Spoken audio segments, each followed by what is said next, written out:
So in this video, we are gonna solve some most important practical questions of financial management.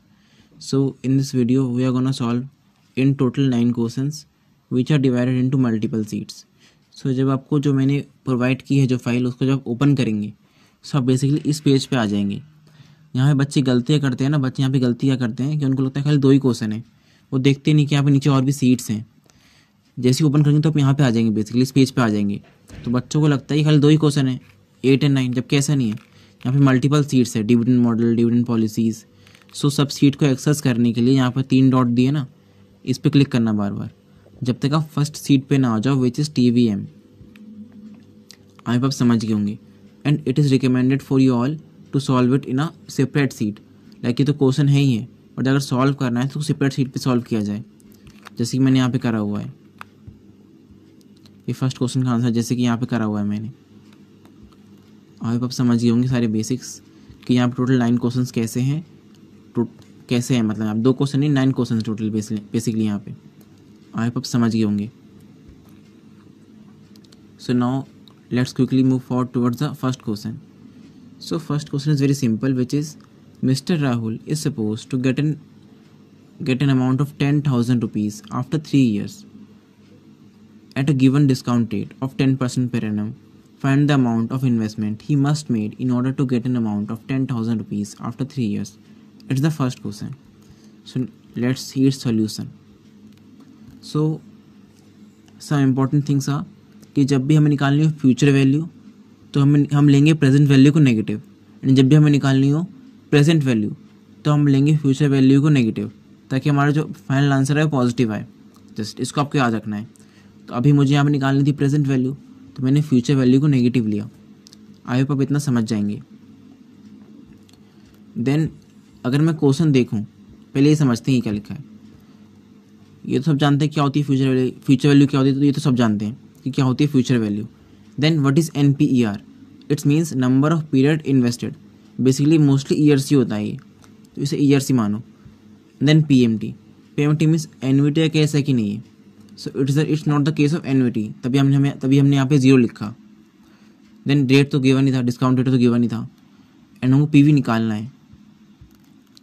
ये सब given है question में। Future value given है, time period given है, discount rate given है, सब given था, तो सब मैंने यहाँ पे लिख लिया। Then now next part is what is the formula for PV। So is equal to PV then tab TEB, tab press करूँगा तब मैं। टैब प्रेस करते ही it's automatically asking for rate. लिख क्या रहा है ना यहाँ पे रेट, तो रेट मांग रहा है बेसिकली। तो मैं यहाँ पे गया, मैं रेट पे क्लिक किया, then comma, then it's asking for NPER। Then इस पर मैंने क्लिक किया NPER पे, then comma, then it's asking for PMT। Then I click on PMT, then comma, then future value. Then what is the type? If the payment is made at the end of the year then the type will be 0, and if the payment are made in the beginning of the period then type will be 1। सब मुझे पता क्या चला कि and में हो रहा है, बेसिकली मुझे पता क्या चला वो मैं बताऊंगा आपको। एंड में हो रहा है बेसिकली अभी 0, then bracket close, enter. So try करना डॉलर में ना आए। बेसिकली अगर आपने नया ना कर रहे हो बेसिकली अगर आप, तो आपका डॉलर में आ जाएगा। तो उसके लिए यहाँ पे करेंसी पे जाना, उसको रुपीज़ कर देना, तो आपको फिर रुपीज़ में ही आएगा, डॉलर में नहीं आना चाहिए बेसिकली, सिंपल। तो यहाँ पे तो लिखा हुआ है ना, he must made to in order to get an amount after 3 years, 3 साल के बाद। 3 साल में नहीं, 3 साल के बाद, इसका मतलब एंड में ही सब कुछ हो रहा है। इस यहाँ से मुझे मालूम पड़ा कि एंड में ही हो रहा है, इसलिए मैंने टाइप 0 लिया। 3 साल के बाद मतलब 3 साल के एंड में। यहाँ से मैं समझ गया कि टाइप 0 ही होगा, क्योंकि पेमेंट्स एंड में हो रही हैं। आई होप आप समझ गए होंगे। फर्स्ट क्वेश्चन तो बहुत ईजी था, एंड देन यहाँ पे मैंने सिंपल लिख दिया final answer. So in order to get an amount of 10,000 rupees after 3 years, mister Rahul needs to make the investment of 7,513 rupees 15 पैसे। It's first question which is very very simple according to me. Then यहाँ पे seat 1 लिखा था पहले, फिर मैंने इसको rename किया। जब मैंने यहाँ पे सिंपल गया, इस पर मैंने राइट क्लिक किया, then here is option of rename, then यहाँ पे TVM लिख दिया मैंने, सिंपल TVM, एंटर कर दिया। ऐसे करके सीट को रीनेम किया जा सकता है। जस्ट देन यहाँ पे मैंने एक प्लस का ऑप्शन आता है हमेशा, देखो सीट जब भी सीट्स आपकी एंड में आ जाए ना तो हमेशा एक प्लस का ऑप्शन आता है, इसको प्लस करके आप नई सीट ऐड कर सकते हो। So now the second question. So at first glance this question may seems difficult to you but actually the question is very simple. मुश्किल लग सकता है बट आसान है। So the question asking indicate the financial viability of a project using NPV. So हम सब जानते हैं अगर एनपीवी 0 से नीचे हुआ तो रिजेक्ट कर देंगे, एंड अगर एनपीवी 0 से ऊपर हुआ तो एक्सेप्ट कर लेंगे, ये हम सब जानते हैं। एंड एनपीवी 2 कंपोनेंट्स होते हैं which is PVCO which means present value of cash outflows, and the second one is PVCI which means present value of cash inflows. So let's see how we can calculate it. So the first thing you will notice is the format. So format तो आपको याद करना ही पड़ेगा, इसमें मैं कुछ नहीं कर सकता, है ना। So here's the format. Then it will be the years 0 1 2 3 4 5 6 7 8 years, and all the figures are in lakhs, है ना, figures in lakhs. It means it's 120 lakh, 30 lakh, 150 lakh. So, as per the format, the first thing is cash outlay, which is given the question as 120 lakhs for plant and machinery. And the second thing is 30 lakh for working capital. So, I have just directly mentioned it 120 and 30. And sales will start from first year. That's why I mentioned the sale in the first year, not in the 0th year. So the sales volume is 1 lakh units and the price is 150 per unit. So we'll simply multiply it and it will comes out as 150 lakh. So as our figures in lakh, so we just need to write 150, and which will continue for all the years. And the second thing is variable cost, which is 80 per unit, which means 80 lakh. So simply we will write 80 here because our figures are in lakhs, and 8 will continue till end. Then the next thing is fixed operating overhead, which is also given in the question.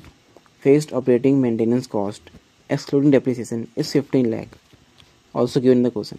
So simply if it's 15 lakh, so we'll just write 15 because our figures are in lakhs. So 15 15 15 will continue. Then the important thing, depreciation.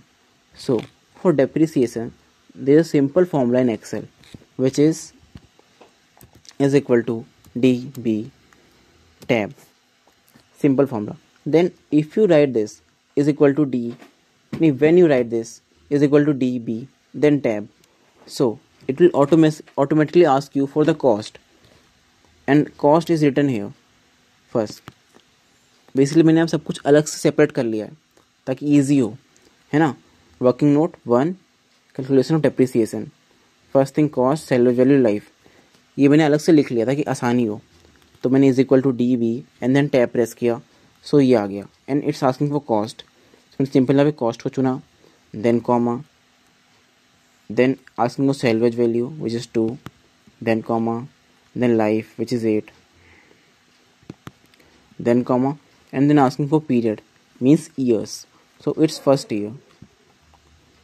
Then I will press enter, which will give the value of 48.12. so I can simply drag it down. अगर आपको नहीं पता drag क्या होता है तो you need to learn Excel first, पहले आप एक्सेल सीख के आओ, है ना। सो अगर मैं से एक सेल ड्रैग करूँगा तो जितनी मैंने सेल चुने होंगे इसको निकालने के लिए वो सब भी एक नीचे हो जाएंगे। जैसे 1 से 2 पे आ जाएगा, 120 वाला 2 पे आ जाएगा, 2 वाला 8 पे आ जाएगा, 8 वाला ब्लैंक पे चला जाएगा, ऐसे हो जाएगा। तो मेरी ये तो ठीक है, 1 से 2 पे आ रहा है, ये तो अच्छी बात है, बट ये नीचे हो जाएगा तो गलत हो जाएगा पूरा क्वेश्चन। तो मुझे इन तीनों को फिक्स करना पड़ेगा। सो let's see how I can do this. Simple मैंने यहाँ पर सेलेक्ट किया इसको, देन मैं यहाँ पे जाऊँगा, देन P6 को F4 से, अगर आपका फंक्शन की वाला कीबोर्ड है तो उसमें हो सकता है फंक्शन प्लस F4 से हो।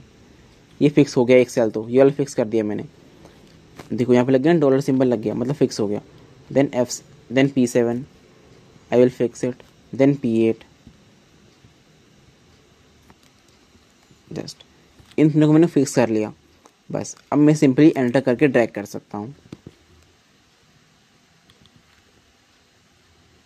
सो ऐसे में डेप निकल जाएगा। सिंपल डेप निकाल के मैंने यहाँ पे लिख दिया। Then PBT, so simple the PBT is simple, like let me delete it first. I can calculate the PBT is equal to 150, then minus 80, then minus 15, then minus 48, which is depreciation, and just simply press enter, and I can simply drag it to right like this. And the next thing is bad debt loss. If you read the question, it's written, while the project is charged on overhead allocation, it is not like to have any effect on total overhead. At the end of 8th year, working capital is expected to be liquidated at par, bearing an estimated loss of 5 lakh on account of bad debt. Basically ये account जो loss हो रहा है वो 8th year में हो रहा है, and which will be tax deductible. So 8th year में हो रहा है and tax deductible है, तो मैंने सिंपली इसको 8th ईयर में लिखा है 5 लाख को बस इसीलिए। So then net PBT, so let me delete it first, let me delete all. So net PBT is equal to this cell minus this cell. You can say it's empty, why you are including this, मतलब ये खाली है फिर भी क्यों manage कर रहे हो बेसिकली इसको। So I am doing this to maintain a consistency in my format, so I can simply drag it to right. So मेरी values आ गई। then tax at that 40%, so to calculate the tax I'll just simply press equal to 0.4 multiply the upper value which is this, enter, then simply drag it to right. Then PAT, we all know PAT is equal to PBT minus tax, which is equal to this one minus this one, then enter, then I can simply drag it to right. Then add back depreciation, simply equal to depreciation, enter, I can simply drag it to right.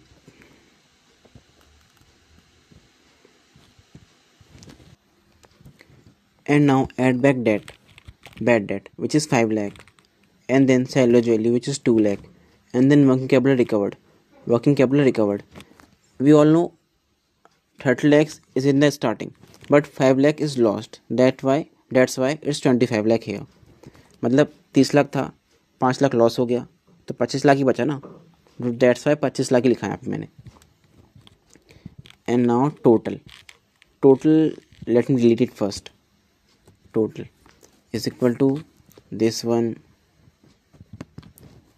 plus this one plus this one plus this one plus this one, enter.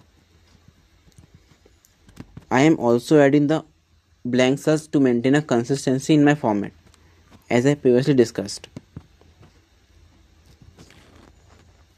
Simply मैंने यहाँ पर direct right कर दिया and मेरी values आ गई। And let's see PVF factor, so to calculate it, see here, let me delete it first, select this one, then fix it, enter.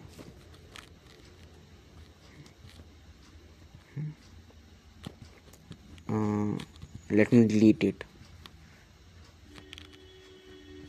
escape, yes.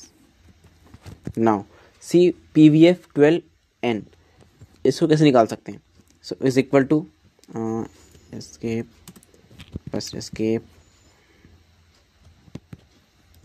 is equal to 1 divided by bracket open 1 plus the rate which is this 12%, then bracket close, then shift plus 6 ताकि power पे आ जाए, है ना। देखो 6 पे power वाली होती है, ये वाला पावर वाला सिंबल होता है, जिससे ऊपर चले जाए, पावर पे आ जाए। एंड मैं पावर पे लूँगा ईयर 1 एंड देन एंटर कर दूँगा। जस्ट एंटर करते ही आ गया and then simply drag it to right. अच्छा, ओह सॉरी बैक इट। जैसे मैं ड्रैग करूँगा राइट में तो ये वाला ड्रैग हो जाएगा ना साथ में, ये भी ड्रैग हो गया साथ साथ। मुझे इसको फिक्स करना पड़ेगा, इस 12% को फिक्स करना पड़ेगा। टू फिक्स इट सिंपली मैं यहाँ P20 पे गया एंड देन सिंपली F4 से मैंने फिक्स कर दिया, enter. And now I can drag it. देखो मेरी वैल्यूज़ आ गई ना, पीवीएफ की वैल्यूज़ मेरे पे आ गई। And then everything is simple now. Simply let me delete it first. Delete कर दिया, is equal to back is equal to this one multiply by this one, enter. Value आ गई एंड जस्ट ड्रैग इट। तो बस सारी values आ गई मेरी। And then I can simply calculate PVCI by adding all this sum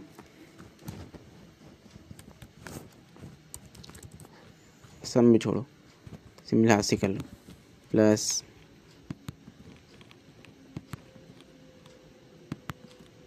plus plus plus plus, enter. Value आ गई, PVCI आ गया, PVC0 भी आ गया, PVCO भी आ गया। देन सिंपली NPV आ जाएगा इन दोनों को माइनस करके, जो कि आप कर लोगे आराम से। एंड नाउ इफ़, इसे काट दो पहले, सिंपल लॉजिक लगाता हूँ यहाँ पे। इफ़ फंक्शन है, टैब दबाऊँगा, लॉजिकल टेस्ट है दिस वन। अगर ये 0 से बड़ा हुआ देन कॉमा, वैल्यू अगर सही हुआ तो क्या होगा, तो एक्सेप्ट आना चाहिए। देन कॉमा, गलत हुआ तो क्या होगा, तो आना चाहिए रिजेक्ट, एंटर। ये 0 से बड़ा सबको दिख रहा है, ये करना है बेसिकली, दिख रहा है हमको, देख के मालूम पड़ रहा है, बट ये कर देना, अच्छा देखने में अच्छा लगता है बेसिकली, है ना। तो ये कर देना। सो सिंपली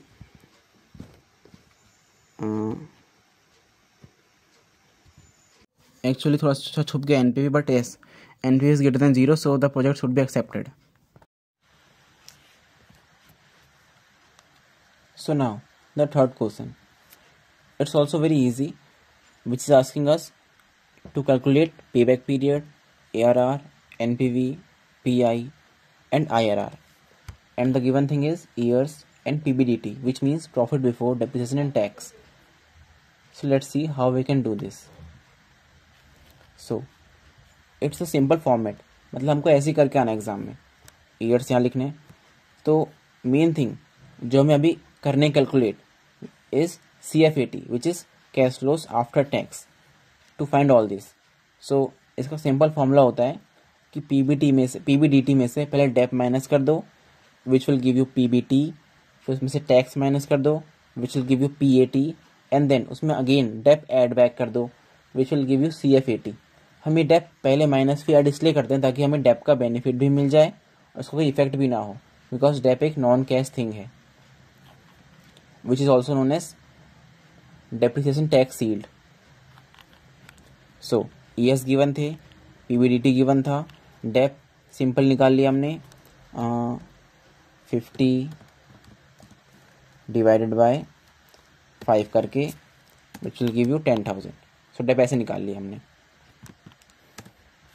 डेप्रिसिएशन माइनस करा इसको इसमें से, विच विल गिव यू PBT, ऐसे आ गया। देखो मैंने ऐसे करा है मैंने, है ना, ऐसे माइनस किया, ये तो आसानी कर सकते हो आप भी। फिर मैंने ड्रैग कर दिया नीचे इसको। देन टैक्स निकाला ऐसे, is equal to 0.35 multiply by this value, which will give you this value, and it is also draggable, drag कर सकते हो नीचे इसको आप। देन इन दोनों को माइनस करा, विच will give you PAT, and PAT में एड बैक डेप्रिसिएशन कर दिया ऐसे करके। देखो पहले मैंने इस वैल्यू को, अच्छा पहले मैंने PAT निकाला एंड देन CFAT। देखो CFAT मैंने दोबारा डेप ऐड बैक कर दिया, मीन्स इसको और इसको प्लस कर दिया, जैसे मेरी वैल्यू ये आ गई। आई होप इतना आप कर लोगे, क्योंकि बहुत इजी है, इतना करके दिखाऊंगा फिर दिक्कत हो जाएगी। And then cumulative CFAT, simple पहले तो सेम था, एंड दूसरे वाले में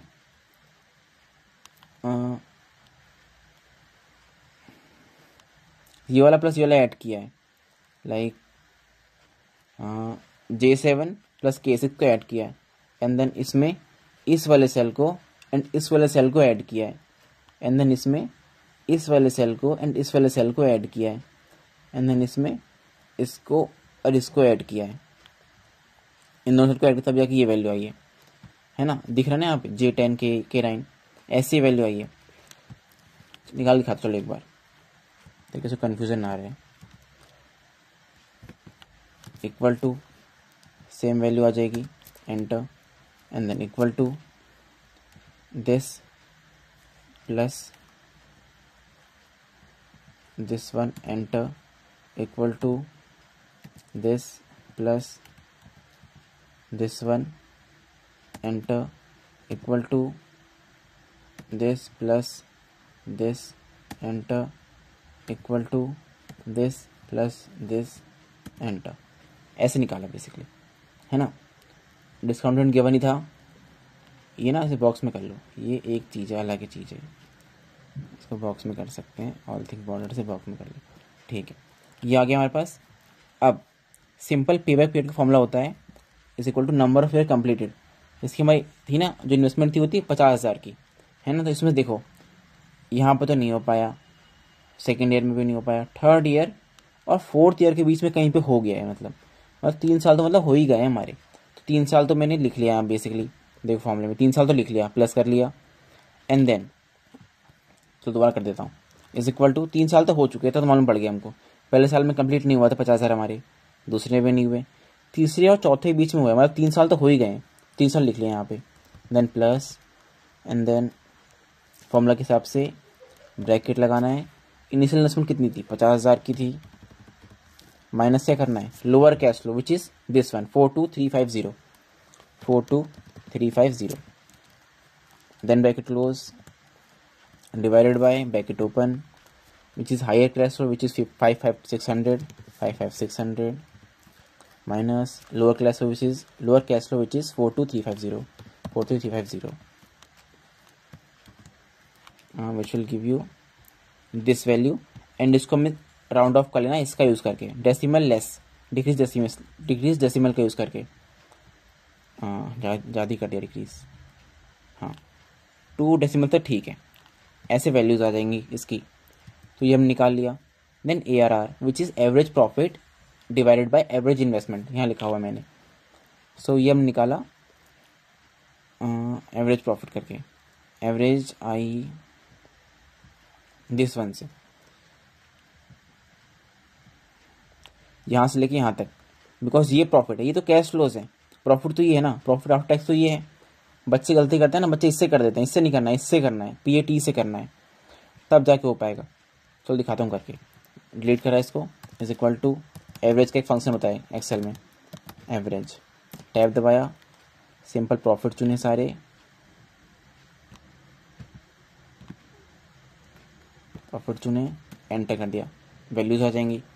एवरेज इन्वेस्टमेंट सिंपल है, 50,000 डिवाइड बाय 2 लिखा है ना यहाँ पे, E4 विच इज 50,000 जो यहाँ पे लिखा हुआ है, cash outlay 50,000 divided by 2, average investment आ जाएगी हमारे पास। इन दोनों को डिवाइड कर दिया सिंपल यहाँ पे, बस डिवाइड ही किया है, इन मल्टीप्लाई बाय 100 किया है, डिवाइड ताकि परसेंटेज में देखो लेगा ना, ARR इन परसेंटेज, तो ये परसेंटेज में वैल्यू है, मल्टीप्लाई इसलिए गया ताकि वैल्यू आ जाए परसेंटेज में, है ना, क्योंकि ARR होता है परसेंटेज के अंदर, इसलिए। एंड देन NPV निकाला। अब PVCI विच विल बी, इसका फॉर्मूला होता है बेसिकली PVCI का, PVCI निकालने का फॉर्मूला होता है is equal to NPV, you will press tab, it will ask you for the rate, so it is 10%, then it will ask you for the values, so here I will select the values of CFAT, first 10%, then comma, then the value of CFAT, then press enter, it will give the same value as you can see in front of the PVCI। so ऐसे निकाल सकते हैं PVCI हम bye, देख लो दोबारा देख लो, N is equal to NPV, मैंने चुना rate which is 10%, and then मैंने चुना CFAT को, सारे चुन लिया, सारे CFAT को मैंने चुन लिया, इससे मेरा PVCI आ गया। देन एनपीवी निकाल लिया हमने सिंपल। वेज पीवीसीओ, हाँ पीवीसीओ तो 50,000 था, जो कि ये रहा पीवीसीओ 50,000 था, है ना, लिखा है ना E4 दिस वन। तो मैंने PVCI which is E17 minus PVCO which is 50,000 E4 कर दिया मैंने, तो इतनी वैल्यू आ गई एनपीवी की। एनपीवी भी आ गया। एनपीआई तो सिंपल होता है, PI is equal to PVCI divided by PVCO, ये होता है फॉर्मूला। हाँ बस पीवीसीआई है ही which is this one, PVCO है ही विच 50,000, सिंपल डिवाइड कर सकते हैं हम। E17 बाई E4, E17 ये रहा, E4 ये रहा, सिंपल डिवाइड कर सकते हैं। ये फॉर्मूला है, इसको हाईलाइट कर देता हूँ, हाईलाइट कर दिया हाईलाइट। एंड देन IRR का सिंपल देखो, IRR में ना अभी तो हमने ईयर कैसे लिया 1 2 3 4 5 6 1 2 3 4 5 लिया हमने, लेकिन जब भी हम करना ना IRR तो हमें ईयर जीरो से लेना होगा, ठीक है। IRR में हमको लेना होता है ईयर जीरो से, गिनती स्टार्ट होती है जीरो से, 0 1 2 3 4 5, बना उसमें IRR गलत हो जाएगा। तो फर्स्ट ईयर पे हमेशा पैसा जाता ही है बाहर, आता नहीं है, फर्स्ट ईयर पे जाता ही है, इसलिए first year cash flow negative है। इसी वजह से 50,000 गए थे ना हमारे हाथ से, डेट्स वाइज नेगेटिव। तो सिंपल एक्सेल का फॉर्मूला होता है, काट दे रहा हूँ इसको पहले, is equal to IRR time simple asking को वैल्यूज, सिंपल चलूँगा वैल्यूज में। अरे ये गड़बड़ कर दी, सब वैल्यू चुननी है ना, इज इक्वल टू, सो सारी वैल्यू चुन के बस एंटर प्रेस कर देना, तो आ जाएगा IRR 11%। अब नाउ फोर्थ क्वेश्चन। सो फोर्थ क्वेश्चन में बच्चों से गलती क्या हो जाएगी ना, उनको लग रहा है क्वेश्चन इनकम्प्लीट है, जबकि ऐसा नहीं है, बस ये छुप गया है। यहाँ पे जाके सिंपल इसको नीचे कर दो, ड्रैग डाउन, थोड़ा ज़्यादा करना। अब देखो पूरा क्वेश्चन आ गया ना यहाँ पे। अब यहाँ पे सिंपल लिखा है an ordinary dividend of 4 rupees per share has just been paid, मतलब ये D0 है, जो पेड हो चुका मतलब D0 है ना। As per the past record ordinary dividends are growing at a rate of 10%, मतलब ये ग्रोथ रेट है 10% की। The same are expected to continue. The current market price of ordinary shares is 55 rupees and the debentures are quoted at 80%. Assume tax rate 30%. Calculate the weighted average cost of capital based upon the market value weights. So let's see how we can solve this. So we all know the formula for calculating the KE, which is KE is equal to D0 bracket 1 plus growth rate bracket close divided by market value, which is P0 plus growth rate. So कुछ बच्चों doubt होगा ये कैसे कर दिया भाई आपने, है ना, के ई कैसे कर दिया, ई नीचे कैसे आ गया। तो लेट्स सी, ये के लिखा हुआ है, यहाँ पे जाऊँगा सबस्क्रिप्ट ओके, देन ई प्रेस कर दूंगा। देखो ई नीचे आ गया ना, इनसे बाहर निकलने के लिए दोबारा जाऊँगा यहाँ पे, सबस्क्रिप्ट को क्लोज किया, इक्वल, देखो बाहर आ गया ना मैं इससे, वरना इक्वल टू भी नीचे आता, ऐसे कर सकते हैं, ई नीचे लिख सकते हैं, ऐसे मैंने यहाँ पे लिखा है। सो ये फॉर्मूला दिया हुआ है, ये फॉर्मूला लिखा है मैंने खुद से।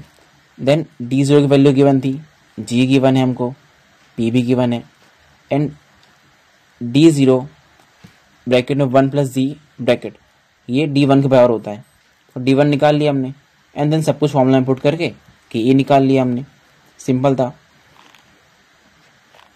D1 upon G, D1 upon 55 plus G कर लिया हमने, ऐसे ऐसे करके हमारे पास वैल्यू आ गई। चलो मैं कर देता हूँ यार, फिर बाद में बच्चे बोलते हैं करा नहीं।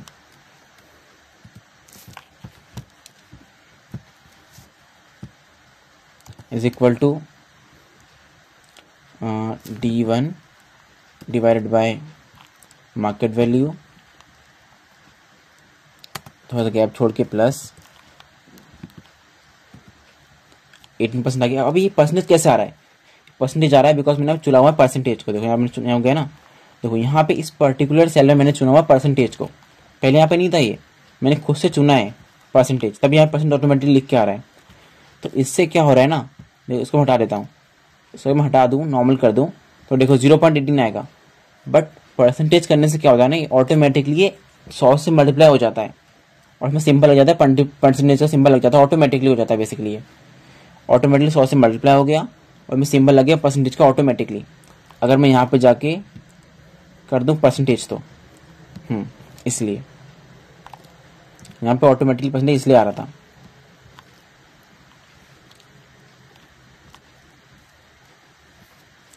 अब नाउ यहाँ पे ये कैसे लिख कर रहे हैं, ये कैसे आ रहा है परसेंटेज, कैसे आ रहा है ऑटोमेटिकली।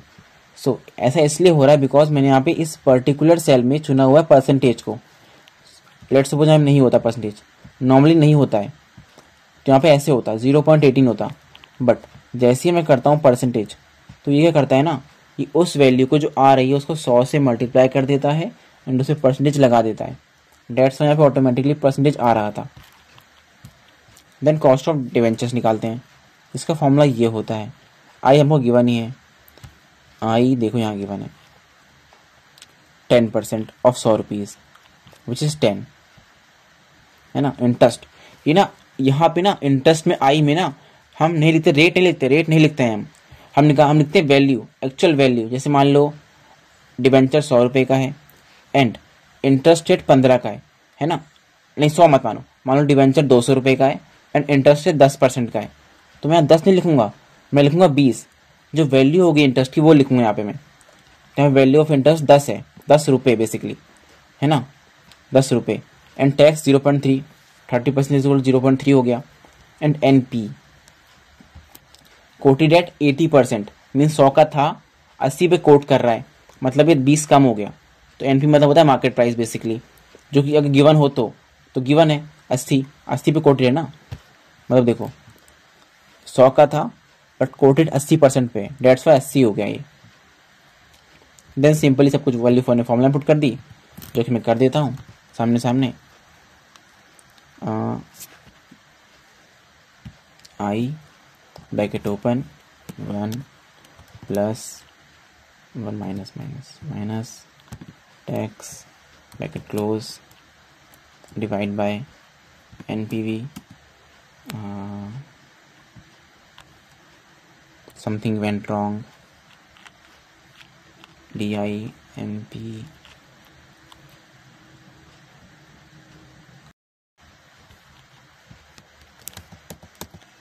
पहले कैसे आ रही थी वैल्यू, अरे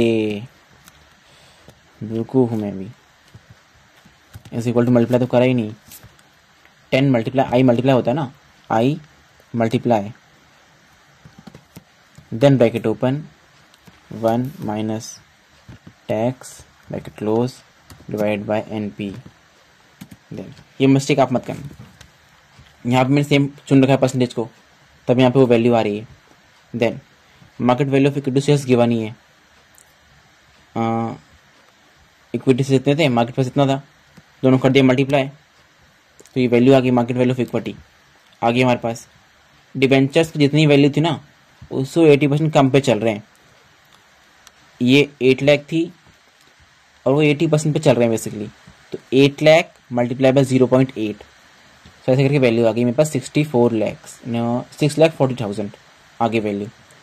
एंड सिंपल इस तरह के फॉर्मेट में यहाँ पे लिखेंगे source of capital which is debentures and ordinary equity, cost of equity हम निकाल ली है, अमाउंट निकाला हुआ है, वेट के लिए सिंपल हम करेंगे, चलो निकाल दे दिखाता हूँ कैसे करना है।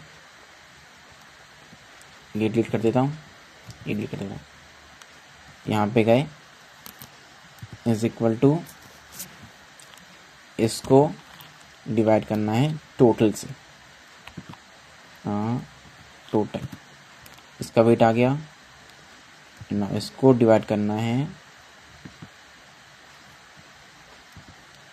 टोटल से, इसका वेट भी आ गया। सो वेट्स आ गया हमारे पास, so that the weighted average cost of capital is 17.37%. So now the fifth question, which states that the capital structure of Bharat Petroleum consists of a net worth of 2 crore and debt equity ratio of 1:1, the rate of interest on debentures 10% per annum. Assuming company's PV ratio is 40% and selling price of the petrol is 100 rupees per liter, fixed expenses are 40 lakh and the sales of petrol are expected to increase from 2 lakh liter to 240 liters. You are required to calculate the degree of operating leverage and financial leverage at both levels of sales, assuming tax rate as 30%. So simple, net worth given थी हमको, debt equity ratio given था, सो इसको multiply कर दिया दोनों को, तो date आ गया हमारा। एंड देन पीवी रेशियो 0.4, इसकी वैल्यू होती है contribution upon sales into 100। So sales litre given था हमको, पर लीटर का प्राइस भी गिवन था, तो सेल्स रेवेन्यू आ गया। फिर मैंने इस फॉर्मूला में पुट करके कंट्रीब्यूशन में निकाल लिया। देन इस फॉर्मेट में calculation of OL and FL का फॉर्मेट है बेसिकली। सेल्स लिखा, वेरिएबल कॉस्ट माइनस किया। ये करने के बाद सेल्स में से वेरिएबल कॉस्ट माइनस करने के बाद मेरे पास आ गया कंट्रीब्यूशन।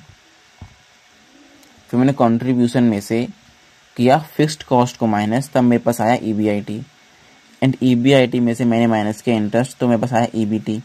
देन मैंने टैक्स माइनस किया तो मेरे पास आया ईएटी। सो ओएल का फॉर्मूला सिंपल होता है, सिंपल है ओएल का फॉर्मूला, कंट्रीब्यूशन अपॉन ईबीआईटी। ये करोगे तो 2 आ जाएगा इसमें। एंड देन एफएल का फॉर्मूला होता है ईबीआईटी अपॉन ईबीटी, इसमें वैल्यू आ जाएगी। देन सेम इसमें पुट कर देना, तो इन दोनों की वैल्यूज भी आ जाएंगी आराम से। आई होप क्वेश्चन बहुत ईजी था, इसमें डाउट नहीं होगा कहीं पे भी। And if you have doubt so you can ask in comment.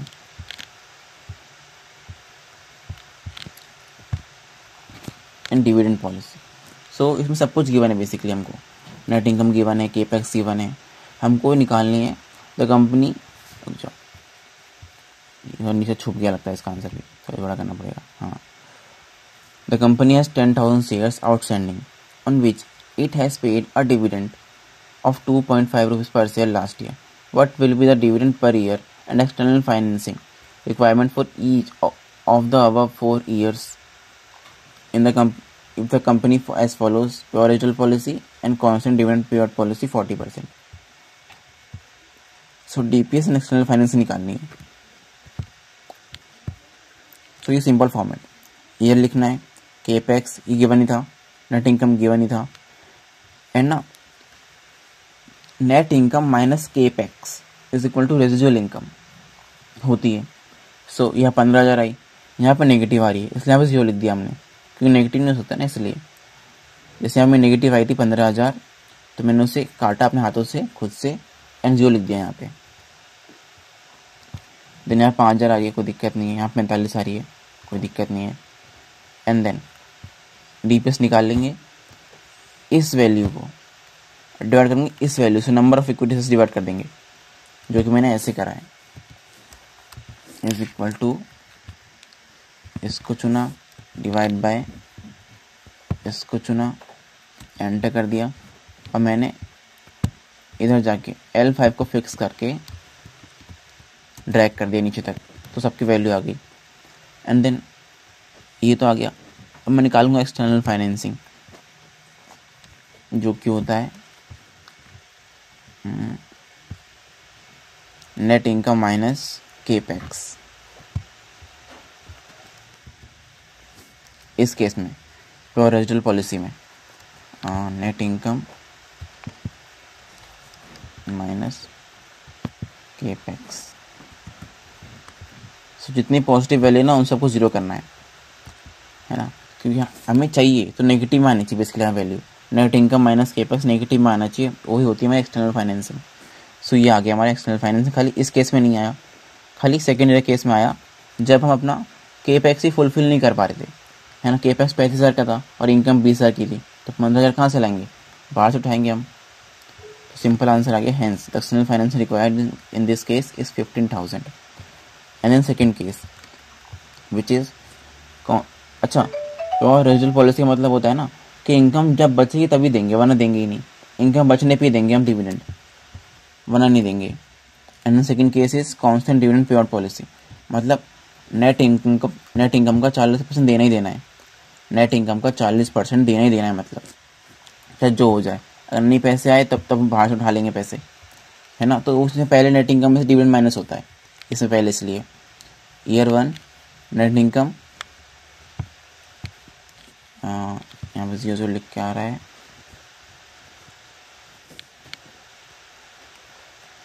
दो 0.4 कर दो,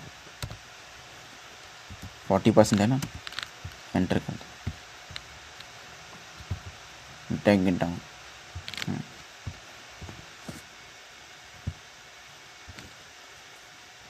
एंड नंबर ऑफ शेयर्स को ये चुन लो, एंटर कर दो। इसको फिक्स कर देता हूँ L5 को, देन इसको ड्रैग कर सकता हूँ मैं। अब ठीक है, ईयर 1 ईयर्स गिवन थे, मतलब केपेक्स गिवन ही था, नेट इनकम गिवन ही था। अब constant dividend pay out policy, नाम से मालूम पड़ रहा है कि डिविडेंड देना है, चाहे जो हो जाए। कितना? 40% ऑफ नेट इनकम। सो मैंने पहले लिख लिया यहाँ पे। देन मैंने पहले उसको ही माइनस कर दिया, नेट इनकम में से डिविडेंड पहले मैंने माइनस कर दिया, डिविडेंड पहले माइनस कर दिया। सो बची रेजिडुअल इनकम मेरी 33,000 की, 12, 36, 54। सो अब मैं इसको एंड केपेक्स को कंपेयर करूँगा, रेजिडुअल इनकम को और केपेक्स को कंपेयर करूँगा, तब मैं निकालूंगा एक्सटर्नल फाइनेंसिंग। पहले मैंने क्या किया था, इन दोनों कर दिया था कंपेयर, इन दोनों को मैंने कंपेयर कर दिया था पहले, इन्हीं दोनों को मैंने कर दिया था compare. But now I will compare residual income and capex. So let's see how this minus capex is equal. अब मैं डायरेक्ट राइट डाउन कर सकता हूँ, तो मैंने कर दिया। And by this we simply got the value of the external financing is approximately 49,000 after adding all these. And DPS तुम्हारा हो ही गया। सो नाउ द 7th क्वेश्चन, ये भी बहुत इजी है, बेसिकली नहीं छुपा हुआ था, इसको मैंने निकाला अभी। छुपे रहने दो इसको, ये ऐसे दिख रहा होगा बेसिकली, पर ऐसे नहीं, पूरा क्वेश्चन है, इसको थोड़ा बड़ा करना है बस ऐसे, है ना, तभी पूरा विजिबल होगा। सो इसमें पूछा है बस हमको, calculate the value of equity share of ABC limited using Walter's model and Gordon's model at different rate of return when dividend pay out ratio 0, 40, 80 and 100। R is 8, 10, 15, K is equal to 10%, earning per share is equal to 10 rupees. इतना हमें दिया हुआ है। And then just see how we can do this. So बस थोड़ा अपना दिमाग open रखना, कैसे मैं कर रहा हूँ, जैसे मैं कर रहा हूँ वैसे आपको करना है। देखो कैसे कर रहा हूँ मैं, इसको हटाओ। पहले मैंने एक सेल चुना, आपको ये वाला सेल चुनना है, ये वाला, हाँ ऊपर वाला। यहाँ पे लिखना dividend pay out ratio, and यहाँ पे लिखना रेशियोस जो भी गिवन होगी। जैसे इस केस में गिवन है 0, 40%, 80%, 100%, 4 गिवन है हमको। तो मैंने सेल चुना, देन जाना वैलिडेशन पे, वैलिडेशन एंटर करना, लिस्ट चुन लेना, लिस्ट चुन लेना, लिस्ट पहले से बेसिकली नहीं होगी। देन ये वैल्यूज चुन लेना सारी सोर्स में, एंड एंटर कर देना। एंड यहाँ पे क्लिक करके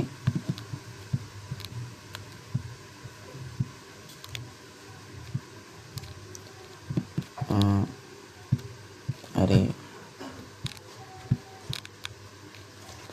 एरो शो नहीं हो रहा है, दोबारा करना पड़ेगा। वैलिडेशन पे गया, एनी वैल्यू से मैं लिस्ट चुन ली, सोर्स में गया,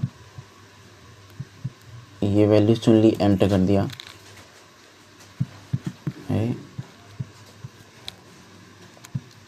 एरो नहीं दे रहा, जंप कर, आ गया।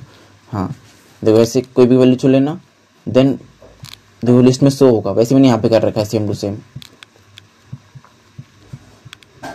देखो अरे ना 0, 0.4, 0.8, 1, वैसे सेम आपको यहाँ पे करना है। इन 3 वैल्यूज के लिए सेम आपको वही करना है। जाना वैलिडेशन पे, लिस्ट चुननी है, पहले सेल चुन लेना जिसमें हमें करना होगा, देन वैलिडेशन पे जाना है, लिस्ट चुननी है, एंड देन सोर्स में जाके इसको चुन लेना तीनों को, ऐसे करके फिर एंटर कर देना है, तो हो जाएगा। देन के ई गिवन था हमको 0.1, अर्निंग पर शेयर गिवन था हमको 10 का। अब देखो जैसे मैं चेंज करता हूँ ना इसको, जैसे मैं इसको 4 करता हूँ, देखो ये चेंज हो गया ना पूरा। जैसे इसको मैं 8 कर दोगे भी चेंज हो गया। तो ये कैसे हो रहा है, देखते हैं कैसे हो रहा है। ये पूरा डिलीट मार देता हूँ मैं, ये पूरा डिलीट कर देता हूँ। सो डिविडेंड के लिए हम EPS को चुनेंगे मल्टीप्लाइड बाय 0.8 चुनेंगे, एंटर कर देंगे तो ये आ गया हमारा। ये वाला चुना मैंने, ये वाला नहीं चुना, इसको हटा दो। हाँ, इसको चुना है मैंने। देन अब नेक्स्ट पार्ट के लिए ये D divided by KE, D मतलब ये this one divided by KE जो कि यहाँ गिवन था, एंटर कर दिया। देन नेक्स्ट पार्ट के लिए is equal to R which is this divided by KE which is this, enter कर दिया।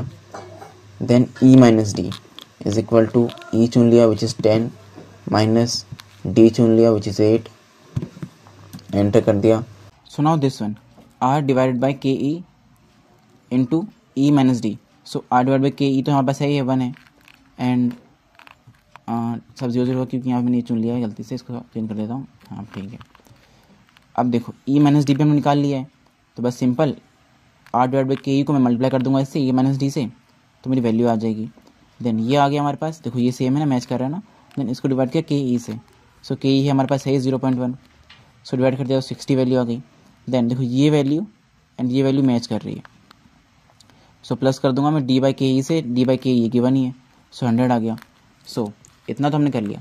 देन अब ना मैंने क्या किया, किसी को कांस्टेंट रखा, लाइक रेट ऑफ रिटर्न में लिखा कांस्टेंट, R को कांस्टेंट रखा, जैसे मान लो मैंने 8 पे रख दिया R को, एंड देन मैंने डिविडेंड पे सबसे वैल्यू निकाली। पहले मैंने 0 से निकाली वैल्यू, तो कितनी आई, 80 आई, तो मैंने 80 यहाँ लिखी। देन मैं निकाला इसको, अरे 0.4 से, तो जितनी 88 आई, मतलब R8 पे इतनी 88 आई। वैसे करते करते करते मैंने सबकी वैल्यू निकाली, तो मैंने टेबल फिल करी वैसे करते करते। एंड देन मैंने लिखा कुछ कंक्लूजन, इंपॉर्टेंट कंक्लूजन्स लिखे मैंने। 3 तरीके की फॉर्म होती है, ग्रोइंग मतलब R KE से बड़ा है, डिक्लाइनिंग R KE से छोटा है, नॉर्मल फॉर्म R KE के बराबर है। सो जब R KE से बड़ा था 15% वाला केस, तो dividend pay out ratio 0 at the market price. जब डिविडेंड पे आउट रेशियो 0 थी तो मार्केट प्राइस हाईएस्ट था, and with the subsequent increase in dividend pay out ratio we can see the fall in the market price. देखो देख सकते हैं, जब ये 0 था तो ये हाईएस्ट था, एंड देन जैसे जैसे बढ़ता गया वैसे वैसे कम होती चली गई।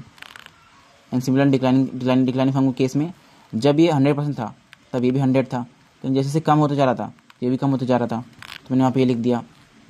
देन नॉर्मल फॉर्म का केस आ गया, नॉर्मल फॉर्म। सो इस केस में सब मतलब मायने नहीं रखता, we can clearly see that in this case the firm doesn't have an optimum payout ratio, every payout ratio is good as any other, simple. Now Gordon's model, so Gordon's model में ये formula basically E1 minus B divide by KE minus BR, so E1 minus B is equal to 4, मतलब नहीं पहले देते हैं 1 minus B this one. So ये हमारा होता है डिविडेंड पे आउट रेशियो ही होता है, तो सिंपल मैंने इसको चुन लिया dividend pay out ratio, H4 मतलब ये डिविडेंड पे आउट रेशियो चुन लिया इसको मैंने। Then E minus 1 E into 1 minus B, so E हमारा 10 था, ये मल्टीप्लाई करके लिख दिया। एंड BR, सो B होता है हमारा 1 minus dividend pay out ratio into R rate of return, so यहाँ पे 1 minus dividend pay out ratio into rate of return जो कि ये रहा H8 पे है 0.08, सो इसको मैंने लिख दिया। Then KE minus BR, KE हमारा 0.1 था, माइनस BR लिख दिया, तो वैल्यू आ गई हमारी ये वाली। देन E देखो ये वाली वैल्यू है ना, सेम मैच कर रही है ना शुरुआत वाली value, E1 minus B divide by KE minus BR, so KE minus BR से डिवाइड कर दिया तो ये वैल्यू आ गई अप्रॉक्सीमेटली 77%। सो ऐसे करके मैंने निकाल ली वैल्यू, ये फॉर्मूला है बेसिकली, आपको याद करना पड़ेगा। सो मैंने सिमिलर जैसे मैंने इसमें किया था, एक को फिक्स रख के सब पे वैल्यू निकाली, फिर जब निकल गई एक को दोबारा चेंज करा, फिर सब पे वैल्यू निकाली, ऐसे करा जैसे कि मैं शो करता हूँ। लेट्स सपोज रिटर्न को मैं 8 रखता हूँ, देन D0 पे क्या वैल्यू आ रही है 8 पे, तो जब हमारा 8 हो ये और D0 तो 0 वैल्यू आ रही है, एंड जब D4 हो जाए तो ये वैल्यू आ रही है 77 अप्रॉक्सीमेटली। ऐसे करते करते मैं सब भरा। अब देखो जब R10 है और D0 है तो नॉट डिफाइंड आ रहा है, मीन्स D0 एंड R10, फिर नॉट डिफाइंड आ रहा है विच इज़ div0 जो कि नॉट डिफाइंड है, पॉसिबल नहीं, तो नॉट डिफाइंड लिख दिया। एंड यहाँ पे मैं कुछ लिख दिया कॉन्क्लूजन्स कि जब R KE से बड़ा है और BR से भी बड़ा है तो डिविडेंड जब पे आउट 0 है तो इन्वेस्टर कुछ नहीं देना चाहते, देखो नहीं देना चाह रहे हैं कुछ भी 0, लेकिन जैसे जैसे बढ़ रहा है उसके बाद जब 0.4 आया तो देना चाहते 400, फिर जैसे बढ़ा तो ये कम हो गया बहुत ज़्यादा, तो नहीं देना चाह रहे। एंड डिक्लाइनिंग फॉर्म के केस में जब आर छोटा है के ई से मगर बी आर से बड़ा है, then the market price increases with the increase in the dividend payout ratio. And in the case of normal form, in this case dividend policy becomes irrelevant and market price remains the same in all the other cases except at dividend payout ratio is equal to 0। इस पर not defined, बाकी सब में same है। सो ऐसे निकाल लिया था मैंने। एंड देन अभी क्वेश्चन तो हो गया, मतलब इस क्वेश्चन में कोई भी डाउट तो पूछ सकते हो आप, है ना, कोई डाउट इस क्वेश्चन में हो तो। अगर ये फॉर्मूलाज याद करने पड़ेंगे। एंड आई होप अभी समझ होंगे मैंने ये कैसे करा है ऊपर वाला, एंड इसे मैंने कैसे लिखा है, कंक्लूजन कैसे लिखे हैं। ये लिखना है बेसिकली अच्छा होता है, लिखना अच्छा होता है, मतलब क्वेश्चन में नहीं क्या लिखने के लिए, बट लिख देना अच्छा रहता है लिखना। So now this question is also complete. So now the problem 8। अच्छा ये भी थोड़ा छुपा हुआ है, इसको थोड़ा बाहर निकालना पड़ेगा। From the following data compute the duration of operating cycle for each of the 2 years and comment on the increase and decrease. Simple है। एंड नॉर्मली हमारे फॉर्मूलाज में होता है 365 डेज, बट हमें इसमें लेना 360 डेज, बिकॉज यहाँ पे अलग से मेंशन किया हुआ है अज्यूम 360 डेज, तो हम यही लेंगे, है ना। देखो लिखा हुआ है ये रहा, हो नहीं रहा यार, यहाँ देख लो। चलो अच्छा मैं एडिटिंग नहीं कर सकता ना, अनेबल नहीं कराया मैंने एडिटिंग को मैंने अभी तक। सो देख लो यहाँ पे लिखा हुआ है 360, है ना।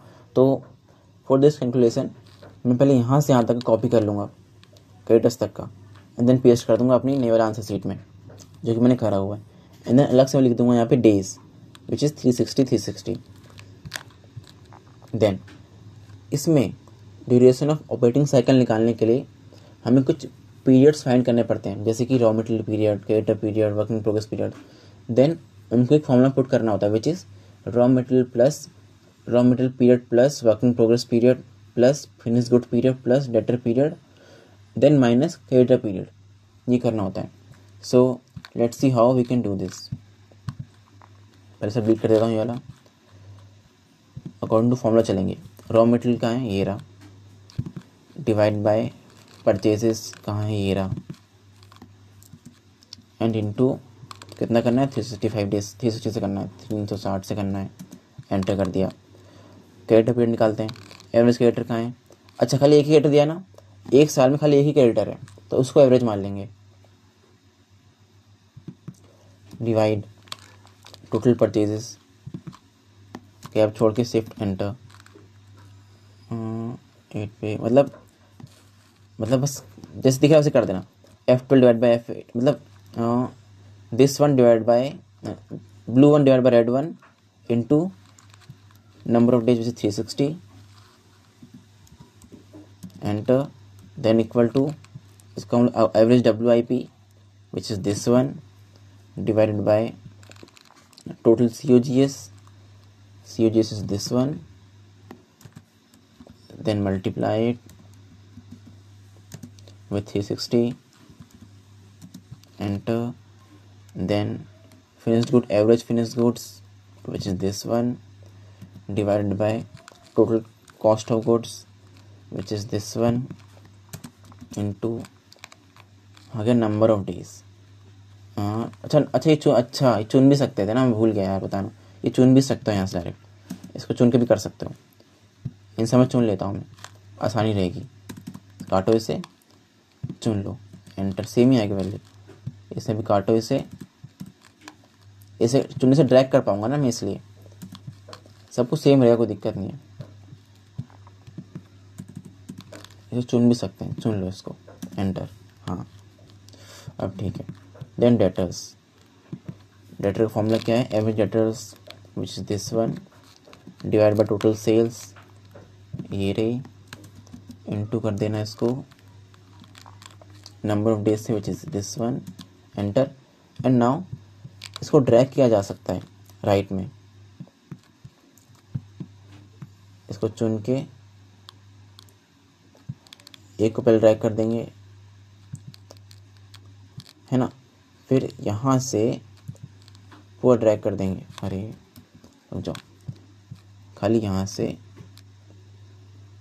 और ड्रैग कर सकते हैं। ऐसे नहीं, ऐसे मत करना, तो पहले चुन लेना इसको पूरा। चुन लिया इसको मैंने। अब ऐसे ड्रैग करना है इस तरफ, हाँ, तो हो जाएगी, सारी वैल्यू सेम आएंगी। जैसे मैंने किया ना, पहले इसको चुनना, फिर ड्रैग करना है इस तरफ, तब आएगी वैल्यू सारी same. So net operating cycle आ गया हमारे पास। फर्स्ट ईयर कितना आ गया, सेकेंड ईयर कितना आ गया, and then net operating cycle का फॉर्मूला ये होता है basically, inventory period plus account receivable minus account payable.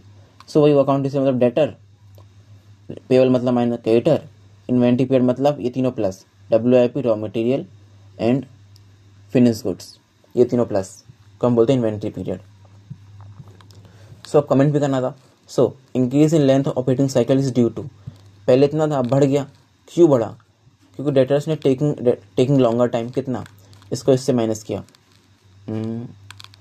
नए वाले को माइनस किया पुराने वाले से, 90 माइनस 72, 18 आया। Creditors receiving payment earlier, so 60 minus 48 किया, अर्लियर आया। Then lower finish good turnover which is finish good turnover 54 से 48 हो गया। सो 54 माइनस 48 किया, 12। Then lower raw material turnover 6 and now lower raw material turnover which is 75 से 72 हो गया, 3 कम हो गया। सो यहाँ पर वो लिखा इन डेज में। सो जो चीज़ कम हुई है ना, जो चीज़ कम हुई है, डेज तो नेगेटिव हो नहीं सकते, तो जो चीज़ कम हुई है उसको माइनस करना, जो चीज़ बढ़ी है उसे प्लस करना। सो इसको निकाला मैंने, is equal to 18 plus 12 minus 6 minus 3, enter कर दिया, 21 आ गया। सो इंक्रीज, बस लिख देना, थोड़ा सा कमेंट कर देना, मतलब करना ही पड़ेगा, आंसर क्वेश्चन ने पूछा है। Then and now the last question. So इसमें बहुत सारे फॉर्मूलाज याद करने पड़ते हैं, ठीक है, तो याद करने ही पड़ेंगे, उसका कोई चारा नहीं है मेरे पास। तो एंड क्वेश्चन आप पढ़ लेना, क्वेश्चन में सिंपल लिखा है, हमको निकालना है working capital requirement on cash cost basis, मतलब हम खाली वही चीज़ लेंगे जो कैश में होंगी, नॉन कैश की हम नहीं लेंगे, लाइक डेप्रिसिएशन नहीं लेंगे हम। सिंपल मतलब इसका यही है। एंड इसमें सिंपल हमारा एम यही रहेगा, करंट एसेट को करंट लायबिलिटी से माइनस करना, मतलब करंट एसेट में से CA minus CL, current assets में से हमें करंट लायबिलिटी से माइनस करनी होगी, ये हमारा सिंपल एम रहेगा, ये एम है हमारा बस, मतलब। तो अब सेल्स तो हमको दी हुई है पूरे साल की, लेकिन जो करंट एसेट है, कोई 3 महीने में चली गई, कोई 2 महीने रही फिर चली गई, फिर 1 महीने में चली गई, तो ना ये कंसिस्टेंसी नहीं बन पाएगी। या तो सबके सब मंथ्स में हो, या तो सबके सब ईयर्स में हो, तो सही रहेगा ना। तो बताओ मैं छोटे को बड़ा करूँ कि बड़े को छोटा कर लूँ?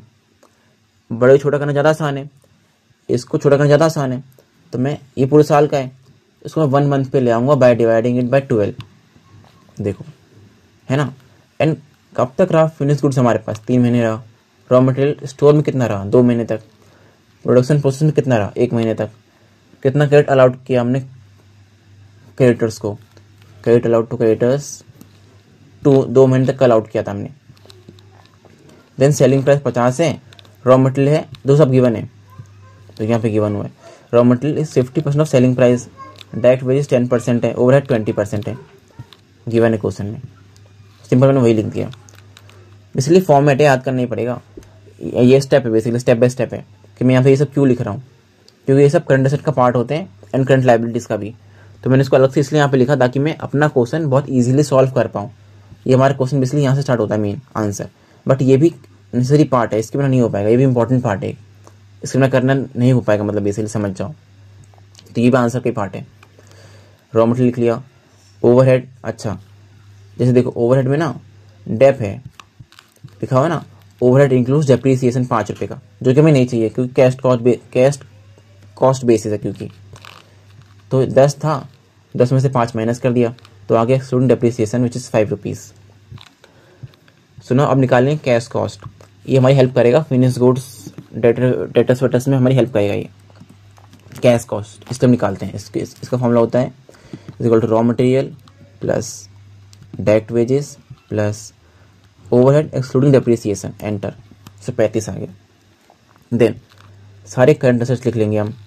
रॉ मटेरियल इतना यूनिट था, 2 महीने रहा, इसलिए यही तो यूनिट्स तो यही होंगे ना महीने के, जितने सेल होते हैं तो प्रोड्यूस हो रहे होंगे रॉ मटेरियल में। इतने यूनिट्स था, 2 महीने रहा हमारे पास, 25 रुपये का एक था, तो कर दिया मल्टीप्लाई, लिख दिया यहाँ पे। फिर एक होता है कि जो दुकान में रखा हुआ है रॉ मटेरियल, और एक हो रहा है जो यूज़ हो रहा है।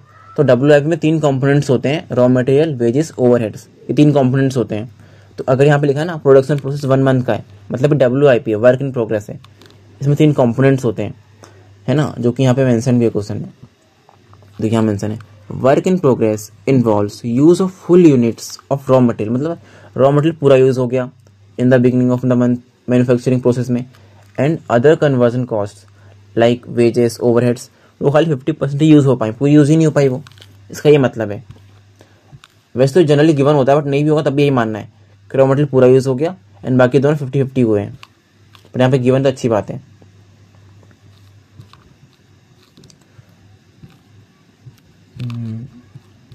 सो ये जो रॉ मटेरियल लिखा है ना, दोबारा लिखा है, वो यूज़ हो रहा है बेसिकली, ऊपर दुकान में रखा हुआ था एंड ये यूज़ हो रहा है। तो 5750 यूनिट्स इंटू 1 मंथ, प्राइस जितना होगा लिख दिया 25 पर यूनिट का। Then wages 50 into 1 month, wages का प्राइस ये रहा 5 रुपीज़। देखो मैंने कैसे किया, मैंने चुन किया, चुन के, मतलब पहले मैं यहाँ से जाके मैंने ये चुना, इसको चुना, चलो एक दिखाता हूँ करके, बाकी आप खुद से करना। इज इक्वल टू, यहाँ पे मैंने पहले इसको चुना था, देन इसको मैंने मल्टीप्लाई करा किससे, 1 मंथ से, जो कि यहाँ पे है। देन मैंने इसको मल्टीप्लाई करा किससे, 5 से, वेजेस के प्राइस से, जो कि यहाँ पर है। देन इसको मैंने मल्टीप्लाई करा 50% से, विच इज़ 0.5, क्योंकि खाली 50% यूज़ हो पाया ना, खाली यूज़ हुआ 50% ही, जो कि मेंशन है क्वेश्चन में। तो आगे मेरी वैल्यू सेम, मैंने इसको भी ऐसे ही करा था। देन फिनिश गुड्स को निकालना है, which is equal two units into कितने महीने रहे थे and cash cost, which is this one 35 rupees. तो सबको मल्टीप्लाई करके ये वैल्यू आ जाएगी। देन डेटर्स, वो भी ऐसे निकलेंगे, कितने यूनिट्स थे, कितने महीने रहे थे, अलाउड क्रेडिट अलाउड में, डेटर्स 1 मंथ, डेटर्स का मेंशन होगा ना, हाँ, 20% sales on cash basis and credit sales, मतलब debtors allowed to customer for 1 month, 1 month के लिए क्रेडिट सेल अलाउड करती हूँ डेटर्स, समझ रहे हो इसका मतलब, 1 मंथ के लिए क्रेडिट सेल अलाउड करी, मतलब डेटर्स को अलाउड किया, डेटर अलाउड किया, मतलब डेटर है, मतलब ये 1 महीने का। तो यहाँ से मुझे मालूम पड़ा कि डेटर्स 1 मंथ है, 5750 1 मंथ, 35 रुपये फॉर्मूला है, इंटू 80% ऑफ सेल, बिकॉज देखो मेंशन है ना 20% तो कैश में ही हुई है, रेस्ट जो बची वो हुई है ना क्रेडिट में, तो 80% ही हुआ खाली है, क्योंकि 20% तो कैश में हो गई ना, तो जो बची वही तो क्रेडिट में हुई, तो इसलिए खाली यहाँ पे 80% आया। तो इन तीनों को प्लस कर लिया, इन सबको प्लस कर लिया, सम फॉर्मूला लगा, देखो इसको कर देता हूँ, दिखाता हूँ करके, इज इक्वल टू करके दिखा रहा हूँ बेसिकली मैं, टैब इन सबको चुन लिया, एंटर कर दिया, वैल्यू हो गई मेरी। And now current liabilities. So current liabilities में पहला पार्ट है क्रेडिटर्स का। सो क्रेडिटर्स ना, हम कैसे क्रेडिटर्स अगर होते हैं, क्रेडिटर्स अगर होते हैं जब हम परचेज करते हैं क्रेडिट पे, बट यहाँ परचेज तो गिवन नहीं है, बट यहाँ पे गिवन है रॉ मटेरियल। सो हम रॉ मटेरियल को ही अज्यूम करते हैं एज अ परचेज, इसी को अज्यूम कर लेते हैं कि ये परचेज होगी हमारी, मतलब अजम्पशन है, अगर ना दे रखा होगा परचेजेस तो हम मानते हैं रॉ मटेरियल परचेजेस है। तो सिंपल कितने यूनिट्स थे, कितने महीने के लिए लेकर रखा था, जो गिवन था क्वेश्चन में 2 months, and price per unit हमने लिया रॉ मटेरियल वाला ही, क्योंकि हम मान लेते हैं अगर परचेजेस गिवन ना हो तो रॉ मटेरियल परचेजेस है, तो उसका ही प्राइस पर यूनिट लिख दिया मैंने यहाँ पे, विच इज़ 25, तो मेरी वैल्यू आ गई। Then outstanding wages. So if you see the question